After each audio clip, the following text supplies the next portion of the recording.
All right. I'm still blurry, whatever. Um, Welcome everybody to another Microsoft Unboxed pod. I'm your host today, Kareem Anderson. I'm joined by Your blurry friend, David Allen. Hope you're doing well.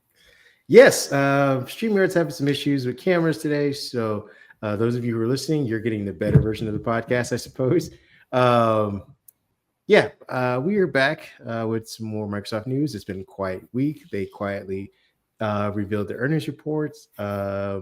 They have quietly released that they are struggling with AI right now. Well, they haven't, but reports are adding up about that. We're also going to be talking about other people's issues with AI, notably Apple. They have been absent, relatively speaking, and we have some insight into why that might be and what they plan on doing about it. Meta's making a play by deciding to roll out yet another app from their, corral of apps, and this one happens to be an AI one. Well, Microsoft quietly announced a service event. Now, I don't remember them saying anything previously about this. Maybe this is just old news we're picking up on, but we're going to get into it and we're going to speculate like crazy on what this announcement could entail. And then we're going to kind of round off with what we're going to be doing this weekend, as far as gaming, as far as writing, as far as reviewing and whatnot. So it might be a relatively short podcast, but insightful nonetheless. I am going to stop rambling and let my co-host kind of introduce what our next topic's going to be about. Well, the first one I have on the docket is guess what? A little bit more about AI. And that's kind of where we're going. Let's see. Meta. Yes, that is Facebook. Meta has decided that we need another AI app. So what have they done? You guessed it. They have launched a standalone app for AI that is powered by the Llama 4 model. Meta claims that this model is more personal and will give you a more personal experience across the Meta platform, including Facebook, Instagram, WhatsApp, and Messenger. The standalone app does highlight voice interaction more so than typing, which some of you may be doing in some of your other AI apps. It includes editing, image generation, and personalizes its logic based on your preferences and activities. Now, what I read into that is you're being tracked. That's how I see that. Now, for What? now, Meta yeah, tracking you? I don't believe it. of It ain't course so. not. And according to Meta, they use your quote data to be able to personalize some of your responses. You do have full control over this, according to Meta, in the AI settings. I have personally not used this app. I'm sorry, I probably won't use this app. This is something we'll talk about later. I just think there's a few too many AI apps out there, but for those that want it, it is now available for iOS and Android, and you can check it out and let us know what you think. Yeah, like you, I am not going to be using this app because I also think there are too many AI apps. Also, in addition to just not being a fan of Meta as a company in general, this has been kind of an increasing feeling I've had over the last few years. This isn't, devoid of any social or political information. It's just I've since departed from Facebook. In my mid-20s or whatnot, once I actually started working, didn't have as much time to be on my phone. I've also never been a big picture person as far as posting and updating people about my life. I'd rather just do that in person. So I never really clung to the platform like that. Now, with that being said, I do enjoy comics, so I follow a lot of writers and artists on Instagram because that's where they're displaying their work. I also am, a fan of boxing and working out and stuff like that. So there are people who have routines and exercises that I follow in there, but for the most part, not a big fan of that either. I used to be in a big messenger group. I've kind of curtailed that, moved a lot of our conversations over Discord for reasons. So I'm seeing myself kind of, trying to stay away from that. And this new app is feeling like an also ran, in my opinion, as far as the AI apps are concerned. And I've already started using Copilot more. And if in when I need to double reference, so to speak, or check my references, I'll use Gemini as well to see if I can kind of triangulate information for a specific Mm-hmm. source or anything like that. And that's where I'm at right now. So I'm not necessarily interested in adding whatever Meta is going to be doing to the mix. How about you? I'm in the same boat as you, and I think this is part of the AI problem that we're going to talk about later on with some of Microsoft's earnings and perhaps some of the AI struggles that are going on. I understand, and from just watching the feedback on this, I don't think the feedback from our diehard users are what Meta wants. Because if you go read the thread that Meta put up on Facebook about it, oh, Facebook's doing more tracking. Facebook's doing this. Facebook's doing. You're not seeing the yay. Let me go download that and try that out. So investors, as we have mentioned, podcast after podcast, have got to make the money off of this. So you're seeing AI being put in more places, and I'll even throw this in there. For another venture, I have a Google Workspace business account. I have one email address, just so I have me@me.com, for example. And what did I find yesterday? I pay the $7.20 a month for that one account. Just a basic personal workspace account. That's it. That's all I want it for, just personal stuff. Well, Google is bumping up that price in July to $8 and change. Guess what they're doing? They're including Gemini. Well, so there's another way that investors are looking to push you into helping them pay for these investments. And I don't know how far Facebook is going to go before they get a paid model themselves, because Facebook advertising is not what it used to be, not at least in my opinion. You don't see as many high value ads as you used to. And having run some Facebook ads myself in the past, it's not what it used to be. No, the So I want, demographics have changed and the audiences yep, are different. so I'd like to hear from some of our viewers and some of our readers. Do you care about Meta AI, or what AI do you care about, if any? That's a good question. Yeah. We won't belabor the point anymore. We do want to just, I do want to end on Meta's got also a tarnished brand. Like they've already been known to track people. They're that Mm-hmm. eerie, like, hey, I've been talking, and now Instagram or Facebook are selling, pushing me ads, even though I was talking about it in person and my phone was listening. So I don't think they're ever going to outgrow that pessimism from users. I think people use it because there are 2 billion users. They successfully integrated with, hey, use your Facebook ID to log into other things, and people aren't just going to go reset all of that to perhaps using the Google version of log into everything, or just using the straight up on emails. So they have a locked in user base for their older apps. I don't know if people are going to be running to Meta for this, but hey, we could be proven wrong. Or we could be proven as right as we were about the metaverse and how that's faring so well. Now, with that being said, let's talk about other things that are faring actually pretty well. And that is Microsoft's Q3 earnings for the fiscal year 2025.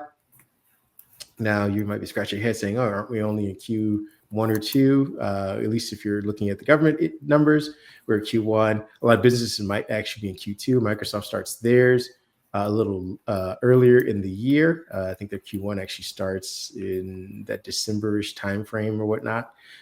So we're always offset by a quarter. Anyway, nonetheless, Microsoft made about 70 billion in revenue year over year, which is great. The growth is, primarily driven by what we all kind of suspected, which is cloud AI offerings. This is continuing a trend of almost 20 consecutive quarters of positive cloud revenue growth. So, that's, a feat within itself. Something Ballmer didn't necessarily have. He had, waning Windows revenue, but once he handed the ball off to Satya Nadella with, a growing Azure backbone, this is kind of the wave that Nadella's been riding. The growth sectors where Microsoft excelled were obviously Microsoft Cloud, which revenue hit about 42.4 billion, which is a 20% increase, which a little larger than last quarter's, with Azure growth at 33%. Again, also beating street analyst estimates. That was boosted by AI integration. Intelligent cloud revenue surged by about 21%, which led them to about 26.8 billion in revenue, making up nearly double the revenue of their legacy products that we've all kind of talked about and grown to love, which are things like Windows, Search. I'm talking to you, Bing, Xbox, and Surface or whatnot. So Intelligent Cloud alone has been the pivot and is basically overshadowing all of the old stuff we used to talk about for the last 25, 30 years. If that's, leading to any kind of direction of where Microsoft's future is, and the old guard of complaining about, oh, Windows sucks. Yeah, it sucks, but Microsoft's less concerned about that these days. Productivity of business processes revenue rose to about 10%, roughly about 29.9 billion brought in. That includes LinkedIn, Microsoft 365, and Dynamics 365, all seeing growth within that market, and more personal computing, which tends to be their lagging factor, only saw a modest growth of about 6%, with just 1/6, with Xbox content services growing about 8%, search, news, advertising increasing about 21%. Personal computing is, again, all the stuff we like to talk about, which are Xbox service devices, Windows, Bing, or whatnot. So again, if you take a look, 30,000 foot view, Microsoft's big and money maker this last decade or so has been AI Azure Cloud, which has replaced its need or reliance on Windows licensing at OEMs. Not to say that it's not important, because again, we're talking billions of dollars in revenue, so there's still obviously a huge market for that, and they rely on some of that. But Microsoft's no longer the Windows company; they are the Azure AI company.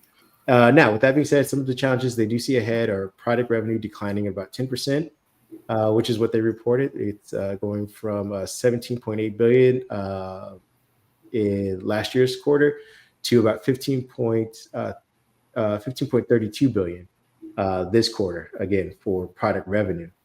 Windows OEM grew slightly at about 3%, but Surface devices and Xbox hardware saw declines due to competition and cautious consumer spending. That is likely to be exacerbated by what's going to be happening with tariffs or whatnot, and that we won't see that kind of stuff happen. We won't see that really take effect until Q1 or that Christmas time-ish, late fall, when we go back to school or people buying replacing devices or whatnot. Xbox hardware revenue dropped about 6%, again partly due to supply chain issues, and then the cost of revenue increased significantly from 14.17 billion in Q3 of last year to 18.8 billion, largely due to investments in cloud AI. So they recruit that. We've been hearing story after story of how they're pumping more money into building out data centers and signing up, extending or revamping contracts. So that's all that money that they're front loading. We'll see if they get that back within the next year's quarter. Unearned revenue fell from 57.58 billion to 44.64 billion, signaling potential slowdown in subscription growth for services like Microsoft 365 and Xbox Game Pass. We saw a huge surge. We maybe start to see above the clouds and where that ceiling is at. Looking ahead, Microsoft faces challenges next quarter due to the Trump tariffs. I'm calling them what they are, which could raise costs for cloud infrastructure and hardware, not just I think we have a story later talking about how hardware, Xbox seem to be affected, but to build out data centers, stuff like steel, construction costs, getting construction contracts, supplies, and all of that infrastructure is going to be just more costly in general. So we may see some data center construction being delayed even though Microsoft already spent the money for it, because they're just waiting for supplies to come in. The tariffs might also impact consumer spending in general. So, people may be holding on to Windows laptops a lot longer. So the Windows OEM licenses may see a decline. Stuff like subscribing to Office 365, maybe people figure out a way to torrent or just buy the 2019, I think, or whatever old editions they could find to supplement their Office productivity instead of paying the $10 a month. People are going to start to figure out like what services and things they need to trim to kind of get through this next few months to years, however long that it could be. And then Microsoft was first to market with AI products, but we're starting to see those stagnate, and we have a story about that later. Whew. What is your opinion on all these numbers? Expected. That's kind of my one word answer. It's expected.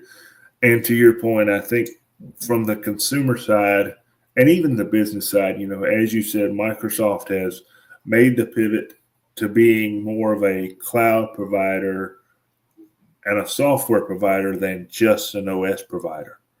Microsoft has always been looked at as Windows. Yes, they provide Windows, but remember, we don't pay for those Windows licensing anymore. At least when you buy a new laptop, it's factored in. You're not paying for those licenses often separately anymore. And I think you're going to see more cuts. Businesses are feeling, as you did, I'm going to call them what they are, the Trump tariffs. Businesses are feeling them. Consumers are feeling them. Businesses are cutting corners any way they can to try to stay afloat and keep the numbers positive. That way they keep everybody paid. And consumers are doing the same thing. I mean, ultimately, the cost of goods is going up. For example, handhelds, we talk about them a lot here. I was looking at the Best Buy website last night, and I noticed there was one or two that had been pushed up $75, $100. And, there's a story we're going to get into later about Microsoft increasing, Xbox pricing. So it's going to be interesting to see what next quarter shows if the tariff, what's the word I want to use? The tariff standing stays as it is, and we get into next quarter where they're fully in effect and businesses are really starting to sink into feeling them. What do these numbers look like next quarter? But I think this quarter was maybe expected.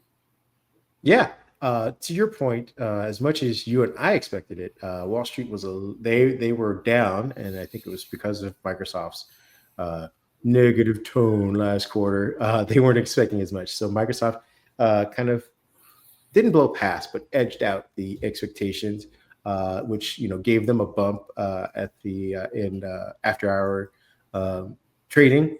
Microsoft is doing pretty well. I think their stock's actually still going up as we speak, and probably will go into next week once people kind of settle back on actually hearing what they had to say in their conference call, which again, they were kind of down on next quarter and because of external factors more than growth in cloud or whatnot. So they're expecting the entire market of cloud to see marginal gains, not just them for any fault of their own. They're just saying, hey, to your point, David, that they are going to expect to see people spending a little less for the next few months or so. So investors need to, bar that in mind when they go to kind of trade and sell their stock. Moving on, we got Apple also feeling some effects, but mostly self-inflicted. If we do go by this title, I think, right? Is that the next story, or did I skip one? I don't want to skip your stories. Make sure. Let's see. I think you're right. I think our next story actually should be Surface, right? Yeah, that should be next. I didn't know if you had them in a different order.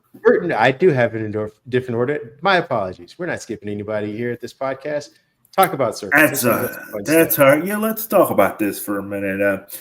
Kind of saw a surprise yesterday, and ironically, so far, the only place we saw the surprise was on the LinkedIn Surface for Business page. Looks like they're going to have some sort of event on the 6th of May, 5/6/25. The picture kind of tells it all. You got your Copilot PC, Surface for Business. So that's all we got. We're kind of wondering what Microsoft has up its sleeve. I know Microsoft, let's see, make sure I get this right. The Surface laptop is supposed to have a 5G model coming out later this year, but I'm sure the event is not just to say, hey, the 5G model is available.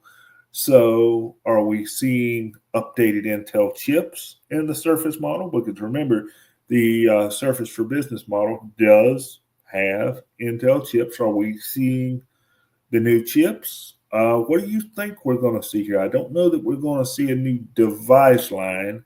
I think we're going to see something upgraded. I don't know that it's time for, Surface Pro. Let's see, it would be 12 at this point, I believe. I don't think it's time for Surface Pro 12, and I think it would be a much bigger event. More people would know about it. So, what do you think Microsoft has in line for Surface for Business next week, my friend? Just as a reminder for anybody who's listening and they're probably scratching their heads going like, what are you guys talking about? This may just be a reminder for all of you. And with that being said, it may be something we've already talked about. I believe if we're following our friends over at Windows Central, Zach Bowden and Daniel Rubino, they've talked about it over several podcasts, if you go listen to theirs, about the reveal of a smaller Surface. I think a Surface. That's right. 12-inch or something like that. So this may be that event. We've covered that as well. This is probably why no one else is really picking up on it. But we just, again, we wanted to say that, a week before this event, Microsoft put up on LinkedIn. So with that being all said, we can obviously get into speculation. And I do believe we're going to be seeing that smaller Surface device. We're going to be seeing probably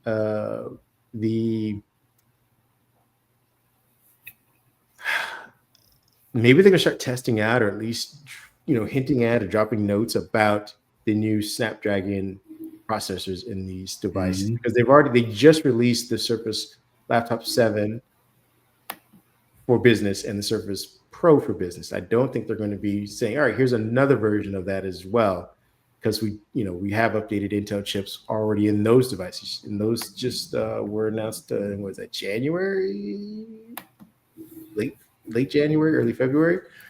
So I doubt that again, or maybe I think maybe it's at the end of the year.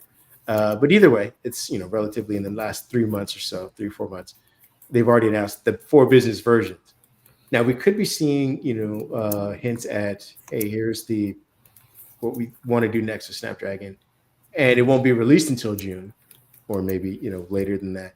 But the idea is that here's the next versions of the Snapdragon devices, which ideally will come with a lot of the hardware fixtures like 5G, the nano anti-glare coating, maybe the haptic trackpad keyboard combo is a little less expensive.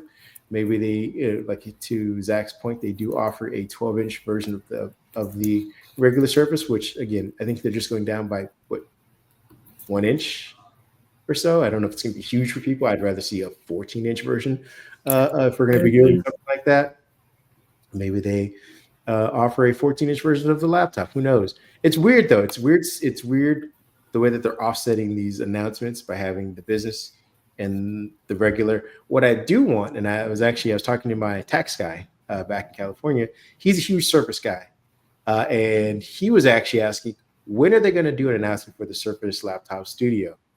I would love for this event to be like, hey, here's the new updated Surface Laptop Studio, and we've added either the NVIDIA in there, or we did AMD with their robust GPUs in there.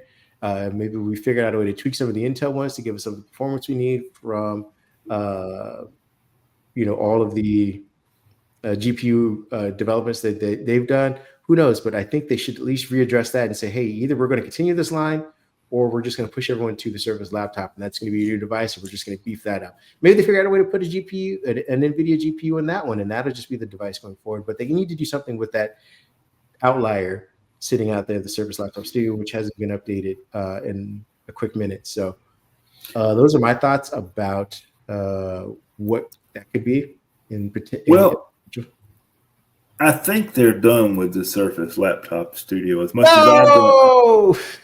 as much as I don't want it to be.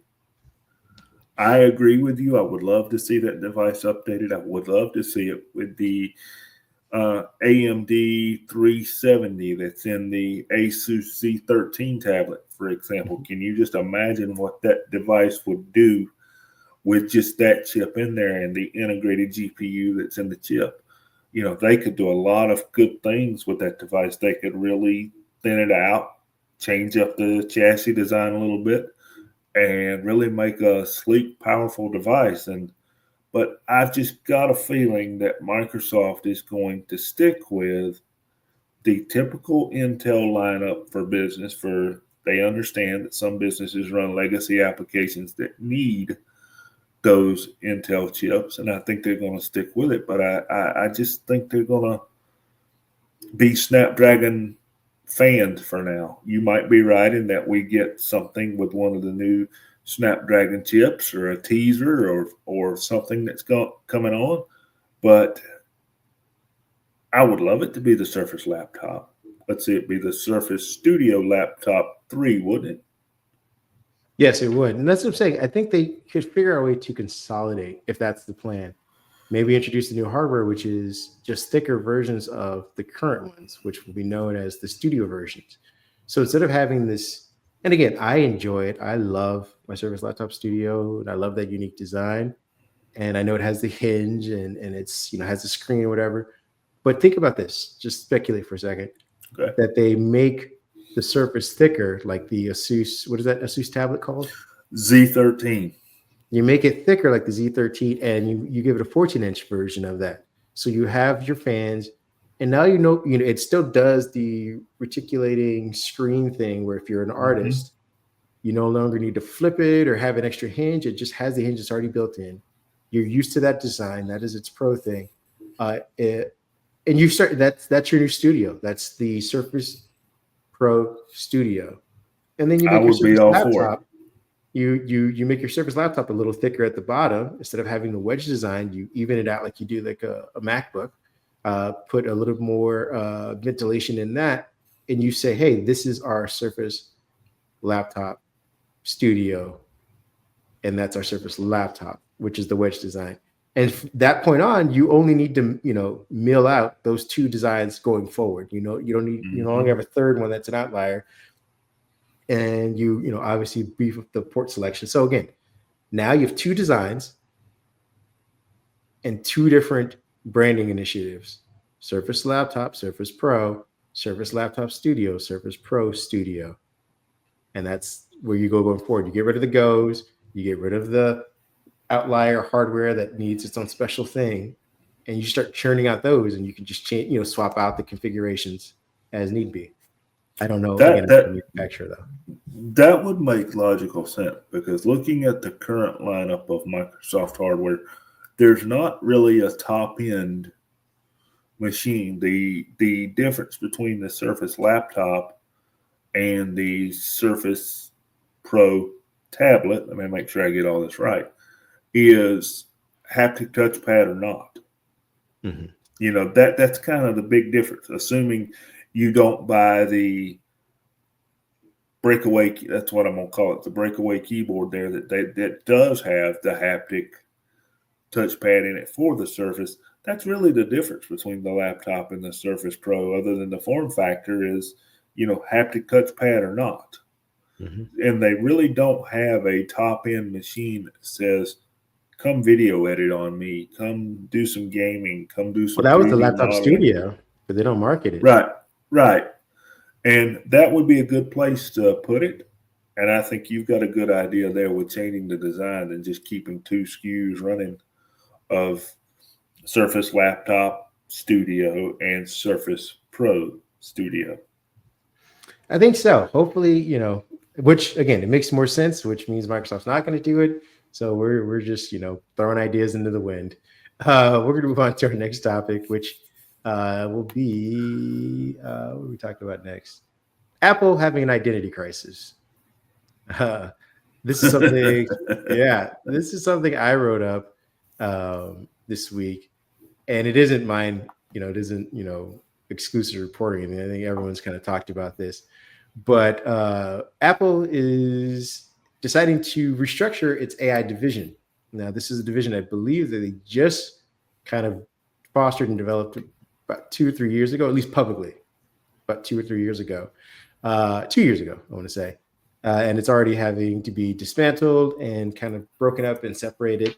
Uh, According to reports, Apple has dismantled its AI division, redistributing AI projects across hardware and software teams.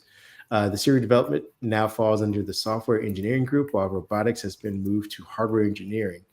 The reason for restructuring Apple's AI leadership, led by John Gianandre,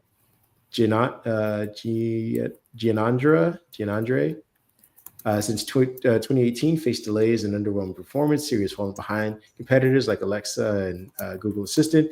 Apple Intelligence lost last year, but has failed to deliver on many of its promised features, leading to further delays and cancellations.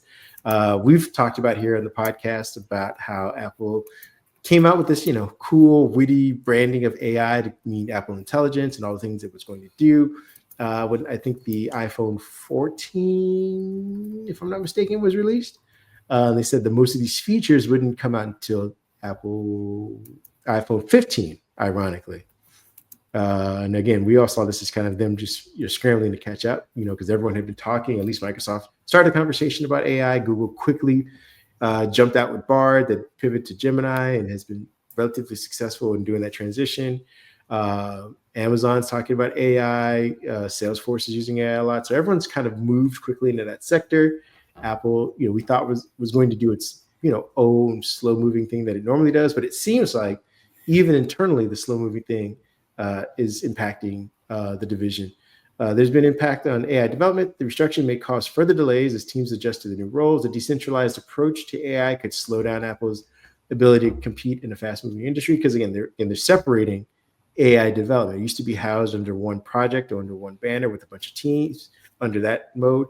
Now they're breaking up efforts into hardware initiatives, which are going to be stuff that probably has to do with chip design and how the silicon houses the large language models, and then the large language models themselves on the software side being done somewhere else, which means, again, it's just another level of friction you've introduced as far as communication is concerned about, hey, we're doing this thing over here.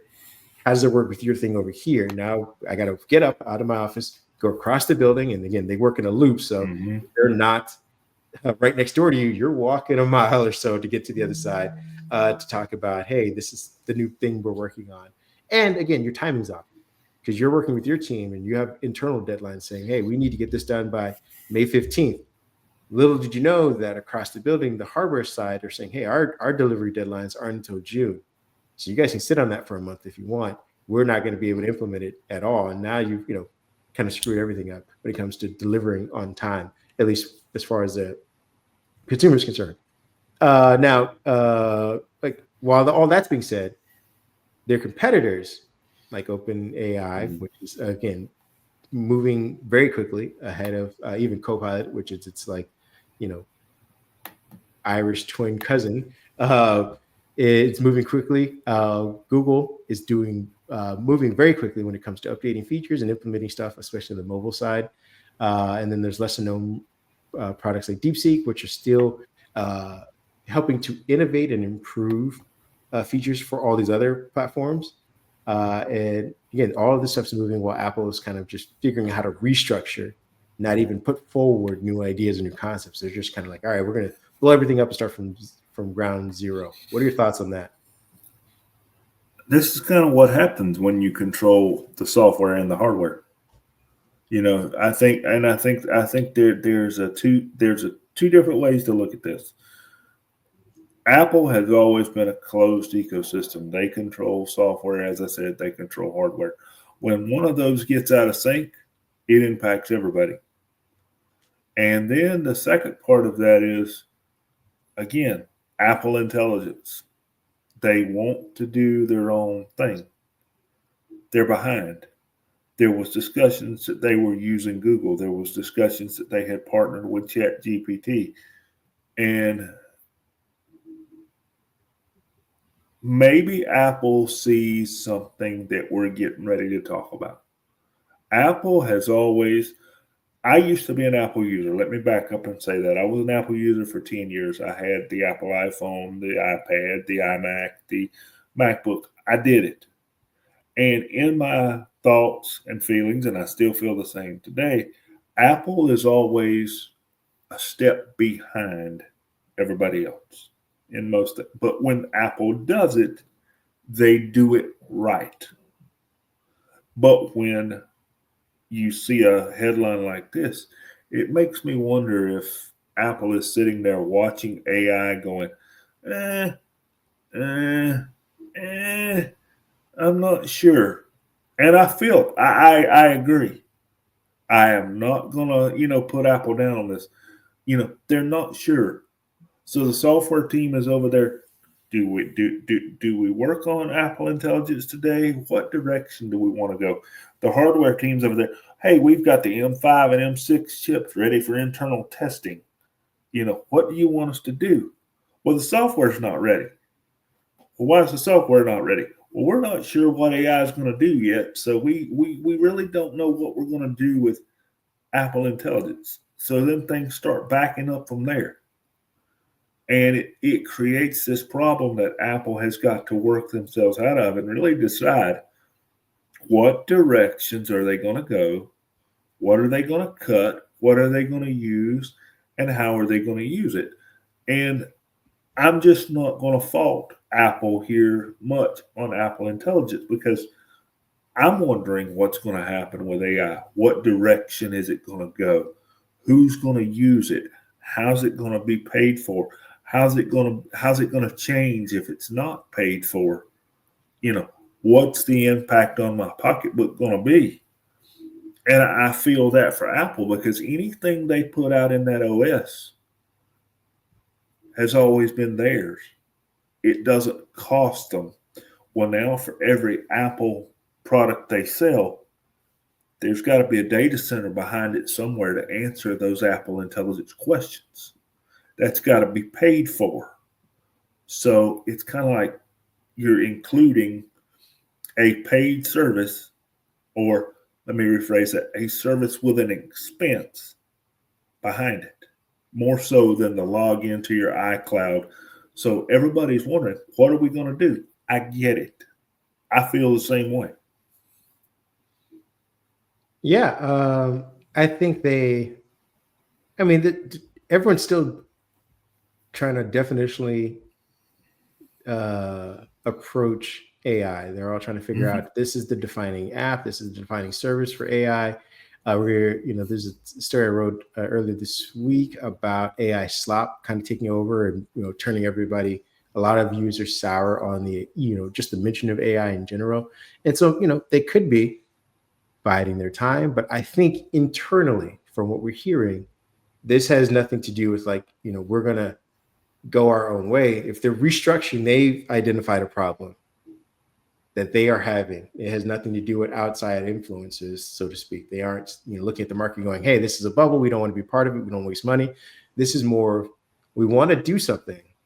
And the way we were previously doing it isn't fulfilling our own objectives, whatever those may be. If it is to deliver a cheaper, or internally speaking, a cheaper, more efficient, cost efficient version of this that makes money, makes sense to, if and when this bubble does burst or anything like that, whatever that is, they weren't meeting it and they had to restructure to achieve it.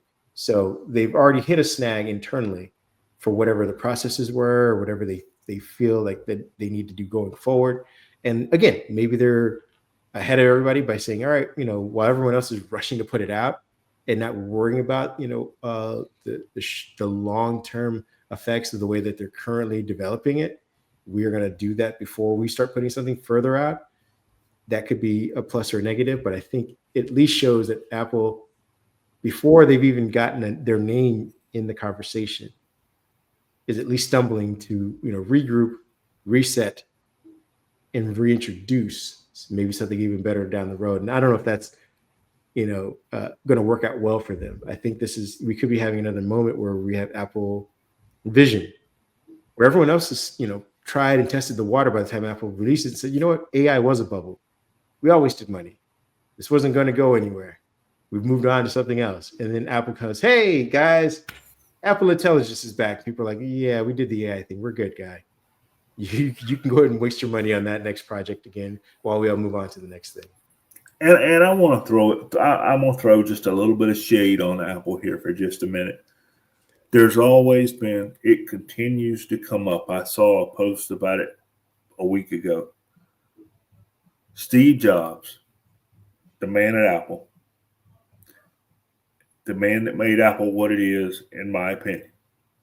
They always said he had many generations of ideas already wrote down. What would Apple do when they ran out of that list of ideas? I'm not accusing Apple of they've run out of his ideas and they don't know where to go. But it makes you wonder, what did he have wrote down? And I'm sure his ideas and his influences are still in the products that we see today. But have they reached a point to where they're just not sure where to go? Because I've always thought, from a hardware point of view, how quick have we done M1, M2, M3, M4? I mean, they're throwing at one point, it was last year, I think, they threw out two a year. Mm-hmm. I think we got the M2 at the beginning of the year and the M3 at the end of the year. Then the first of this year, M4 is here. How far can that go? There's got to be a stopping point where they go, the difference between maybe the M4 and the M5 is not worth a new MacBook. So we've got to go back and research what's next. Well, what are we going to do during that time? We got to figure that out. And I think they've got a hardware issue on one side, not a problem, an issue with direction maybe. And then on the software side, as you mentioned, they got this AI thing out there, this bubble, as you called it. That was a good way to put it. This bubble floating around. Is that bubble going to get bigger? Is that bubble going to get smaller? Is that bubble going to get, is it going to burst? Do we even want in that bubble? And it's created a problem for a company that controls all the software and all the hardware. So I'm interested to see what Apple's going to do next. I think everyone else is, especially their own users. Like, hey, give us the AI that everyone else has been playing with. With that being said, we're going to move on to another company who is having AI issues. Our very own Microsoft. Yeah, we spent about 7 to 10 minutes talking about Apple. Time to talk about Microsoft, and I don't know why the slide doesn't match. Oh, that's why, because I'm out of order once again. Let's go with your story first, which is the Xbox can't escape tariffs, and then we'll get to talking about Microsoft. We'll end on a dour note. How about that? Yeah, we're going to have to do it. The Xbox cannot escape tariffs, and this came out yesterday morning. It was on the Xbox support website. So you got no warning either, because May 1st, yesterday, the price of the suggested retail price of the Xbox console and some of the accessories and the possible idea of AAA games being $79.99. So call it $82, $83 after tax this holiday season.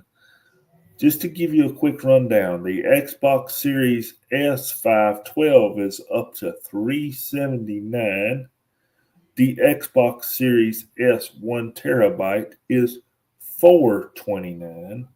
The Xbox Series X Digital, that is the one with the Blu-ray player, is $540. Nope. I've got that backwards. I'm sorry. The Xbox Series X Digital is the one without the Blu-ray player. My bad. Is $549. The Xbox Series X with the Blu-ray player is $599.99. And the Big Bad 2 terabyte Galaxy Black Special Edition is $729. I would like to bring up a point here that the top PlayStation Pro that we all talked bad about, the pricing just a few months ago is $699. So now the Big Bad Xbox the top end SKU is $729.99. So I don't know that we can throw shade on Sony any longer about that. Your accessories have also got a little bit of a bump. I'll read those off quickly. The Xbox wireless controller, the standard one, $64.99. The Xbox wireless controller color, $69.99. The Xbox wireless controller special edition, $79.99. The limited edition, $89.99. The Xbox wireless controller series 2, $149.99, and the elite controller is $199.99. Now, I want to try to put just a little bit of positivity on this because Good I luck. saw, yeah, I might need a little help here. I saw a post this morning where a Xbox user, it was in a user group that I follow on social media, where somebody had put up there, well, this knocks out the average person's hobby. I feel you. I feel you. It's harder to get into because the prices have gone up. The AAA games are going to be harder to buy because there's the possibility of 79.99. We also saw this morning that Grand Theft Auto 6 has been postponed roughly 1 year, May 2026, whereas we thought we might see that by the end of this year. So we're not getting that. The question was brought up, is Grand Theft Auto doing this so they can see how high prices of games can go before they put Grand Theft Auto on the market? That could be a factor in there. I'm not going to say it's not. But something Microsoft highlighted is a lot of their titles are play anywhere. So what they're trying to tell you is you may be able to use some of your existing devices, such as your Mac, your PC, your phone, your tablet, to still enjoy some of the Xbox titles over the cloud. That is an advantage that Xbox has. You also have the choice, if you should choose to buy a handheld and have two devices in one, because those can, with docks and dongles, function as a full PC if you needed it to. It doesn't look good for gamers, but I wanted to put a silver lining out there that just because you might not be able to grab that more expensive console, you do still have other ways to access some of the Xbox titles. And that's something that, Sony has a cloud, but I don't think they have like a Game Pass type subscription, for their exclusive titles over there. So that is a plus. I hate to see these gaming titles continuing to increase, and I hate to see hardware increase, but we got to call it what it is. The Trump tariffs are doing what the Trump tariffs do. Yeah. To that end, Sony does sell a third, if not more, of its consoles internationally, so they can float their prices if they decide to take a hit. Because they sell well in Japan, they sell even better in Europe, they sell obviously in North America. Microsoft doesn't have that luxury. They sell mostly in North America, It's true. to a lesser extent Europe, and that's about it. They don't have an Asian market to cater towards, not a South America one that does very well for them at all. So uh, they're going to have to import if they're going to continue to stay afloat, at least hardware considering. Um, there's no, the best spin is the one that you gave it. I think the uh, another perspective is again, Microsoft not knowing obviously that the tariffs are going to be an issue, had already started pivoting towards making the PC your second home as far as gaming is concerned. You can download games depending on your hardware there, obviously. And for those of us who are privileged enough to live in areas that have decent bandwidth, you can do a lot of your AAA gaming via xCloud.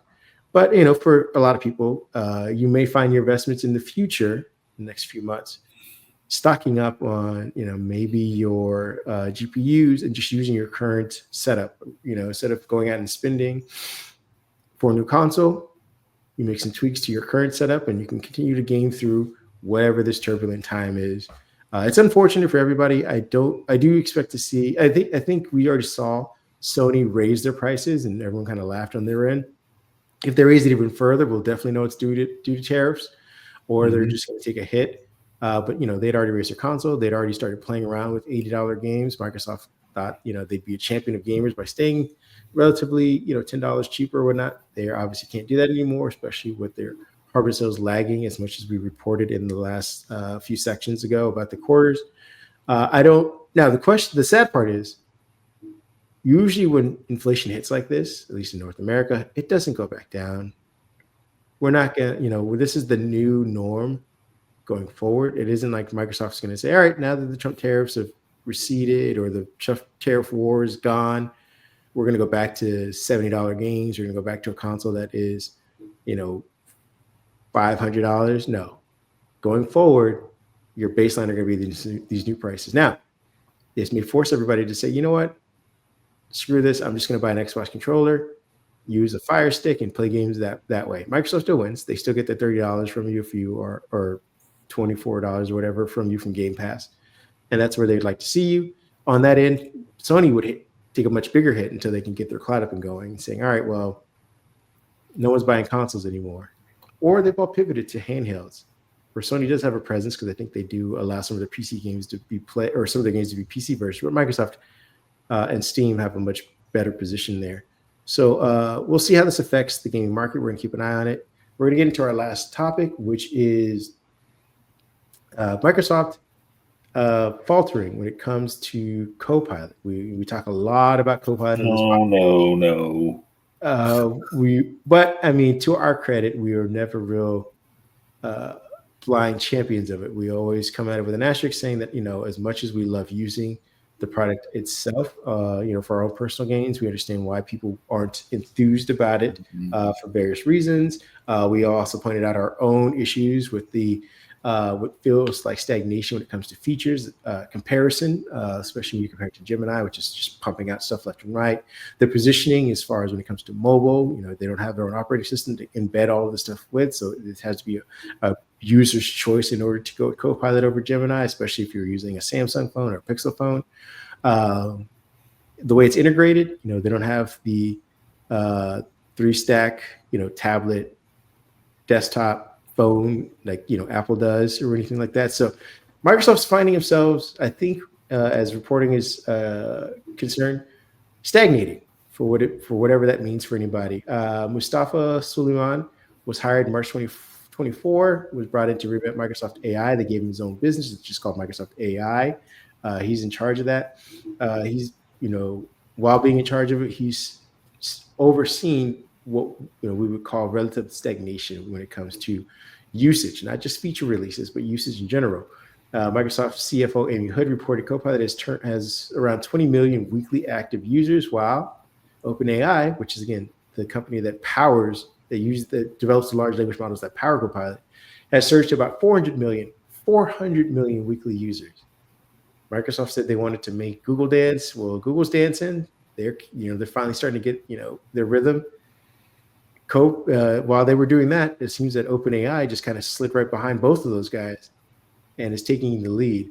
Now, web traffic data indicates ChatGPT outperforms Copilot by over 50 times daily.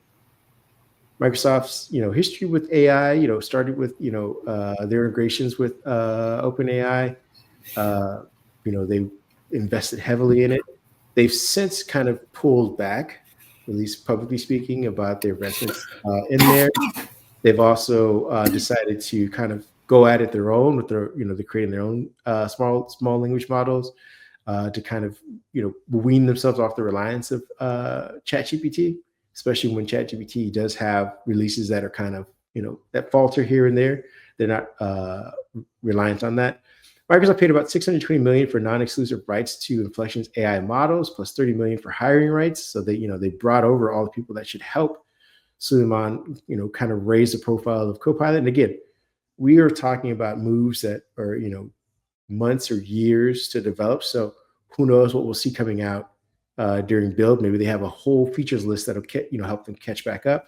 But over the last 6 to 8 months, they've spent a ton of money. They've tried to give him everything he needs, all to, basically pump out 20 million weekly active users, while the competitor / provider outshines them. What are your thoughts on that before we dig more into it, more into the numbers? Well, you bring up a good point there, and I just used Copilot while you were talking there. Try to raise those Build, numbers. They yeah, only yeah, cut you yeah, once, buddy. yeah. Build is later this month. I thought it was. I didn't. I wasn't sure, but Build is in a couple of weeks.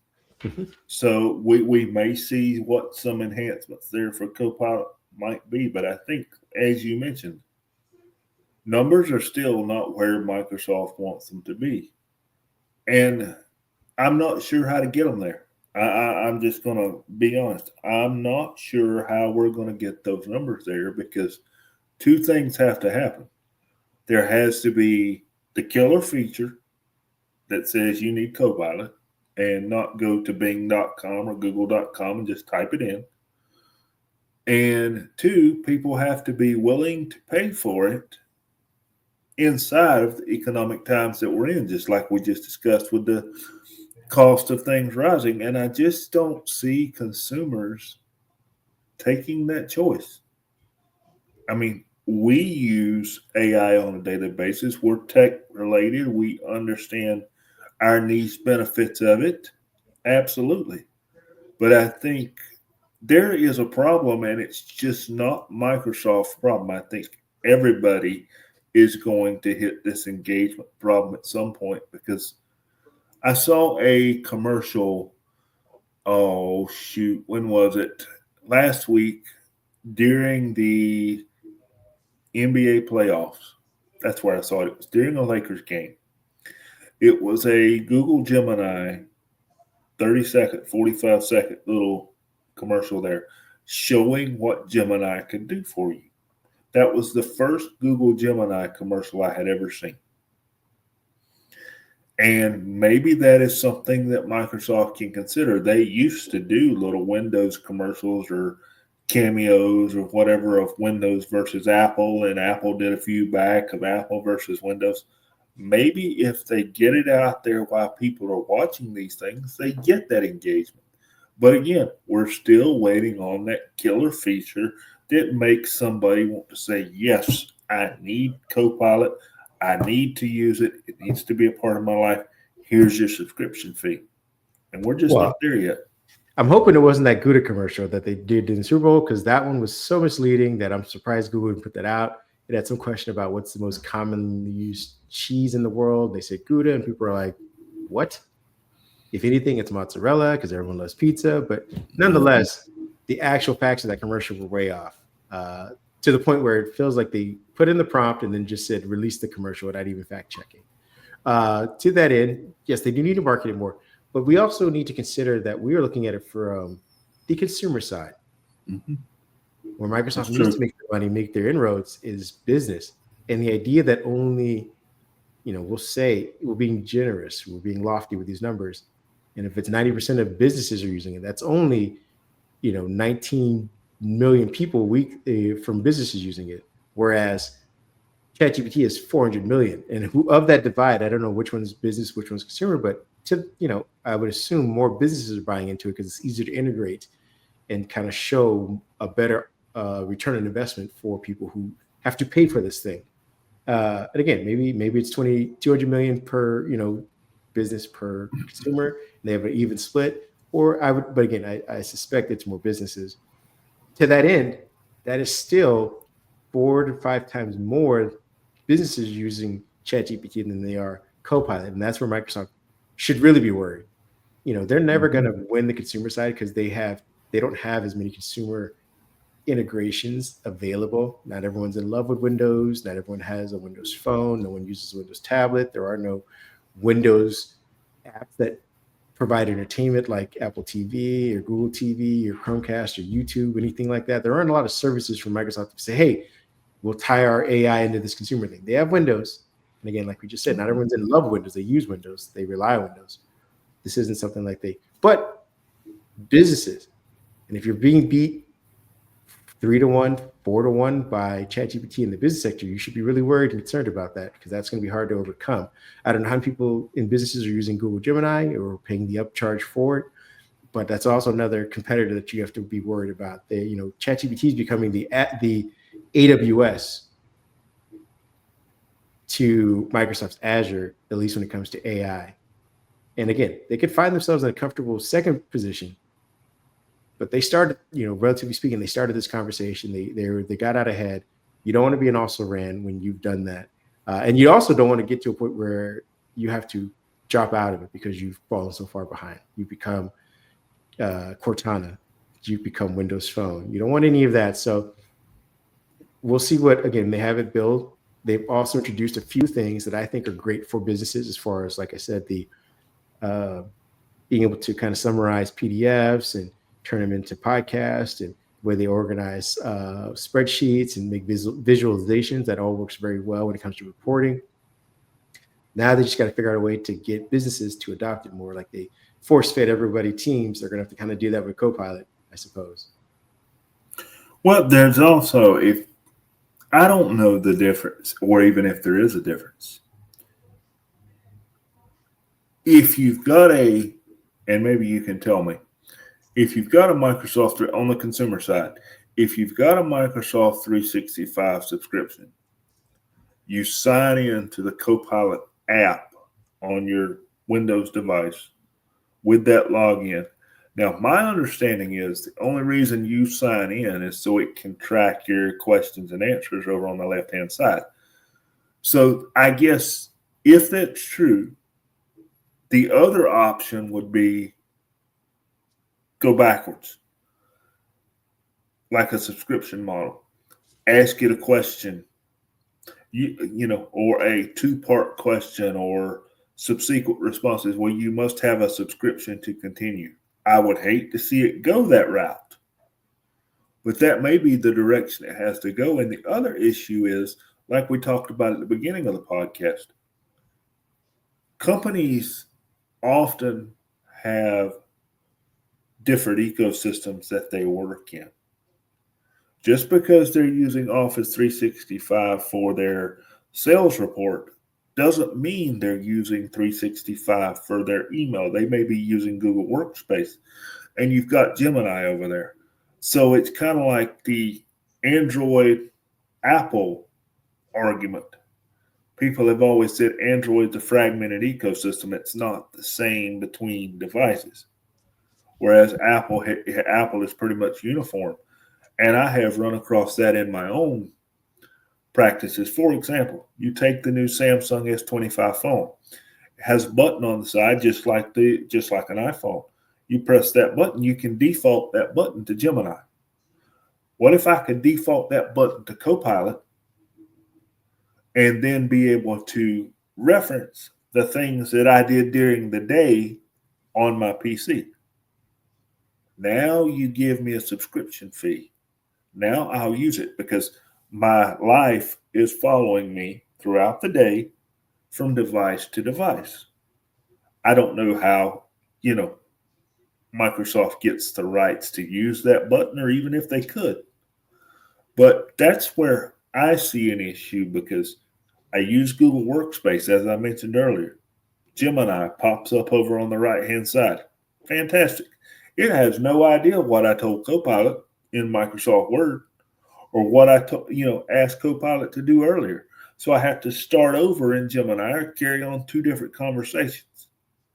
It feels broken in that sense. And I don't know how you fix that, but I think if you could fix the brokenness of having to have Google on one side, Microsoft on the other side, and give people the choice and let them battle it out like browsers, because Edge won't do anything that Chrome won't, and vice versa. They all work on all your devices. So we have a browser battle. I would love to see AI work. You choose on all your devices and let the language models battle it out. Your solution right now, an easy one, is just to use Apple Intelligence. Duh. You don't have to even bother with the other two. He went there. I went there. I went there. Got myself a flag. Yeah, that's a 15-yard penalty, buddy. With that being said, we're going to get into the weekend. What are your plans? What are you going to be doing? What do you suggest people try out? I suggest people try out the Forza Motorsport if you haven't already, and the Escapist. I know we talked about it a little bit off mic. It's kind of a fun prison escape game. I have downloaded it on my Xbox, started the download last night. I'm going to be trying that out.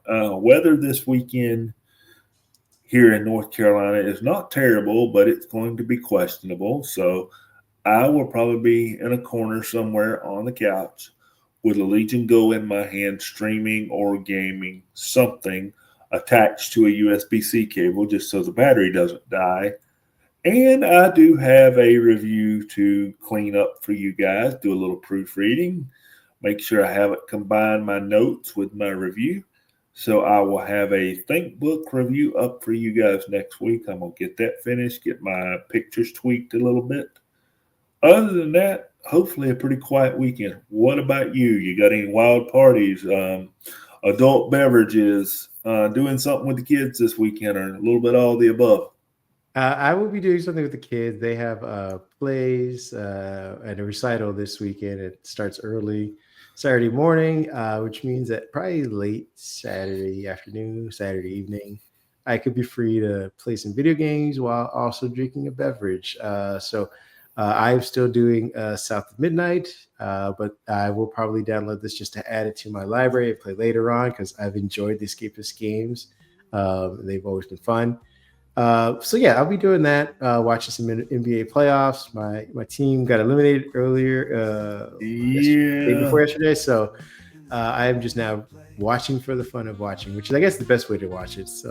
Arguably, unless your team goes to the championship. So uh, I hope all of you have a great weekend.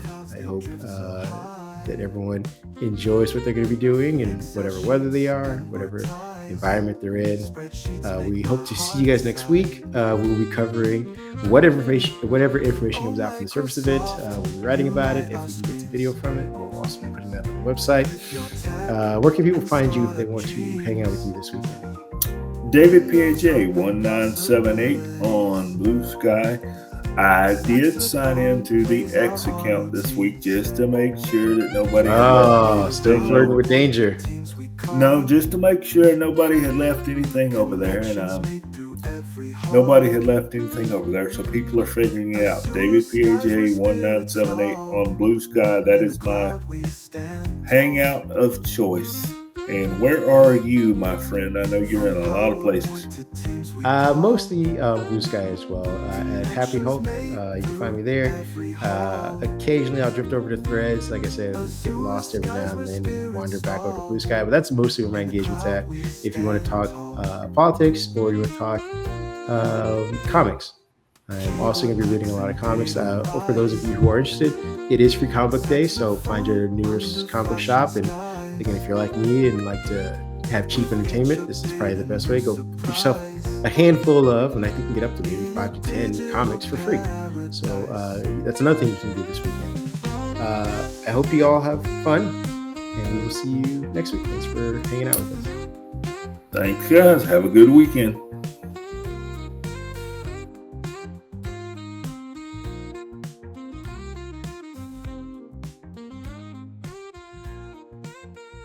HoloLens and mixed reality, turning dreams to what we see. From OS running seamlessly.